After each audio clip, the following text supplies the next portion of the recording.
Welcome to Suduthanni. இன்னைக்கு நம்ம வீடியோவில் ரொம்பவே சிம்பிள் அண்ட் குவிக்கான ஒரு ரெசிபி தான் பார்க்க போகிறோம்.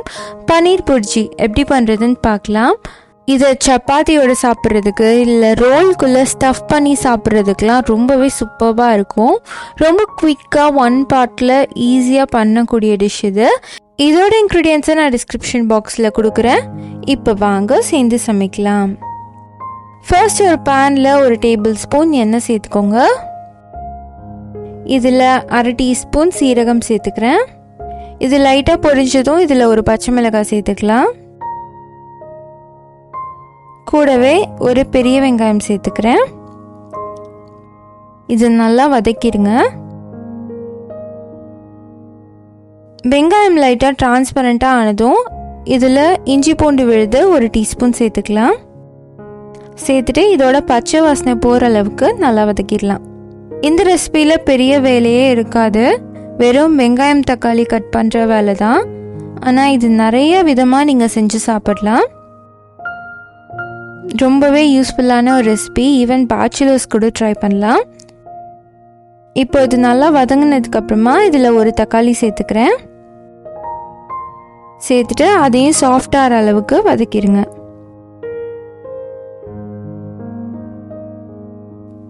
ஒரு 2 நிமிஷம் வதக்கிட்டு இதில் நான் மசாலாவும் சேர்த்துடுறேன். அரை டீஸ்பூன் மிளகாய்த்தூள், 1 டீஸ்பூன் கரம் மசாலா, அரை டீஸ்பூன் உப்பு சேர்த்துட்டு நல்லா மிக்ஸ் பண்ணிடலாம்.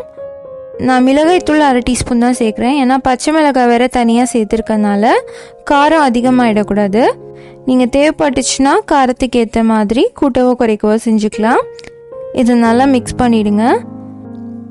மிக்ஸ் ஆனதுக்கப்புறமா இதில் கொஞ்சமாக தண்ணி தெளித்து நம்ம கொஞ்ச நேரம் இதை பச்சை வாசனை போகிற அளவுக்கு குக் பண்ணி எடுத்துக்கலாம். தண்ணி சேர்த்ததுக்கப்புறமா இதை ட்ரை ஆகிற அளவுக்கு குக் பண்ணிக்கலாம். அடுப்பு சிம்லேயே வச்சு கொதிக்க விட்டுருங்க.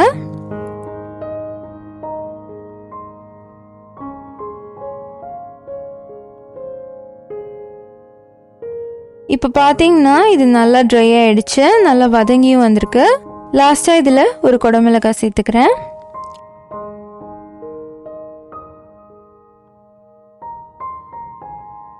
இதோட பன்னீர் 200 கிராம் சேர்த்துக்கிறேன். இதை கிரேட் பண்ணி சேர்க்காம க்ரம்பிள் பண்ணி சேர்த்திங்கன்னா உங்களுக்கு அது கரையாமல் இருக்கும். பன்னீரை இந்த மாதிரி உதுத்து விட்டிங்கனாலே இந்த மாதிரி க்ரம்பிள் ஆகிடும்.